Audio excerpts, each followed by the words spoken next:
Now, chapter 23 of Second Samuel that we're going to talk about today this one's not necessarily a psalm of David, but this is more of kind of a compilation of some of the other experiences that David has had. So we're not necessarily back in the timeline series that we've been going on that was up to chapter 21. We're still kind of reflecting on some other things, bringing some other information in from the past. So in this one, David speaks by the power of the Holy Ghost. Rulers must be just, ruling in the fear of God. David's mighty men are named and their deeds extolled. So let's go just to jump in and get started here. Verse 1, now these be the last words of David. David, the son of Jesse, said, and the man who was raised up on high, the anointed of the God of Jacob, the sweet psalmist of Israel, said, the Spirit of the Lord spake by me, and his word was in my tongue. The God of Israel said, the rock of Israel spake to me, he that ruleth over men must be just, ruling in the fear of God. There's a good leadership principle right there. It's important to understand when we as leaders are in a leadership position, we have to rule in the fear of God, realizing that God will judge us on the decisions we make as leaders. And so we need to make sure that we are doing things right with God and not causing problems, basically, but always be realizing that we have to answer to God for our choices and the decisions we make with our people. So we have to be careful with how we set that up. All right, verse 4, and he shall be as the light of the morning when the sun riseth, even a morning without clouds, as the tender grass springing out of the earth by clear shining after rain. Although my house be not so with God, yet he hath made with me an everlasting covenant, ordered in all things and sure. For this is all my salvation and all my desire, although he make it not to grow.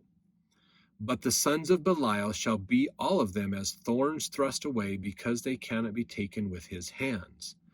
But the man that shall touch them must be fenced with iron and the staff of a spear, and they shall be utterly burned with fire in the same place. So he's kind of talking about how he speaks, by the Spirit, basically with God, and God helps him out and has made a promise with him to help him. But there's when people do things wrong, you've got to kind of be careful and not let them infect everybody else around them, basically. So you got to watch out for that. Verse 8, these be the names of the mighty men whom David had, the Tachmonite that sat in the seat, chief among the captains. The same was Adino the Eznite. He lifted up his spear against 800, whom he slew at one time. After him was Eleazar, the son of Dodo, the Ahohite, one of the three mighty men with David, when they defied the Philistines that were gathered together to battle, and the men of Israel were gone away. He arose and smote the Philistines until his hand was weary, and his hand clave unto the sword. And the sword wrought a great victory that day, and the people returned after him only to spoil. And after him was Shammah, the son of Aggi, the Hararite, and the Philistines were gathered together into a troop, where was a piece of ground full of lentils, and the people fled from the Philistines.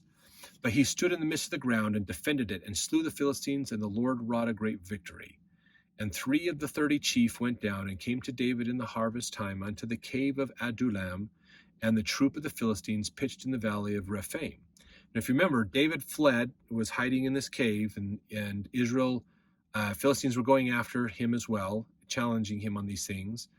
Verse 14, and David was then in an hold, and the garrison of the Philistines was then in Bethlehem. So they were fighting the Israelites, and you probably go back and remember some of these stories. This is just kind of telling a little bit more of that story in a way. Verse 15, and David longed and said, oh, that one would give me drink of the water of the well of Bethlehem, which is by the gate. And the 3 mighty men brake through the host of the Philistines, and drew water out of the well of Bethlehem that was by the gate, and took it, and brought it to David. Nevertheless, he would not drink thereof, but poured it out unto the Lord. And he said, be it far from me, O Lord, that I should do this. Is not this the blood of the men that went in jeopardy of their lives? Therefore he would not drink it. These things did these 3 mighty men. So he remember, the Philistines had gone up into Bethlehem. David says, oh, I wish I could drink that. We go back to Bethlehem. A group of men did a little insurgency group, little special forces unit. They went in. They got the water out of Bethlehem, fought the Philistines, probably in and out. Probably some people died. And David's going, I can't drink this. You guys actually literally went and got this water and you sacrificed your lives for it. It would be inappropriate for me to benefit from the loss of these people. And so he pours it out, basically. Which you got to wonder, why would he ask this in the first place? Something kind of strange there. Verse 18, and Abishai, the brother of Joab, the son of Zeruiah, was chief among 3. And he lifted up his spear against 300 and slew them, and had the name among 3. Was he not most honorable of 3? Therefore he was their captain, howbeit he attained not unto the first 3. And Benaiah the son of Jehoiada, the son of a valiant man, of Kabzeel, who had done many acts, he slew 2 lion-like men of Moab. He went down also and slew a lion in the midst of a pit in time of snow. And he slew an Egyptian, a goodly man, and the Egyptian had a spear in his hand. But he went down to him with a staff and plucked the spear out of the Egyptian's hand and slew him with his own spear. So telling some of these conquests of some of these people that have followed David.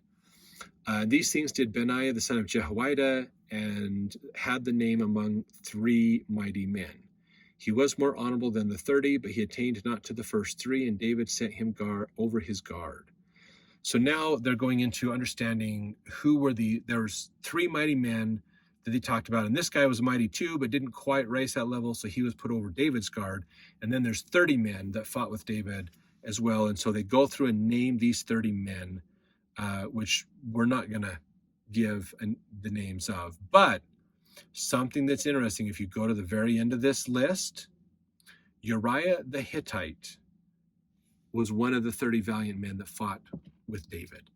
So Uriah wasn't just a leader in Israel, he was a well-known leader to David in Israel, which makes even worse what David did to him, basically, at least from my perspective is. So that's kind of interesting. Now, a lot of these names you can find in the Bible dictionary and look those up a little bit more. But let's jump to the next chapter to continue learning more.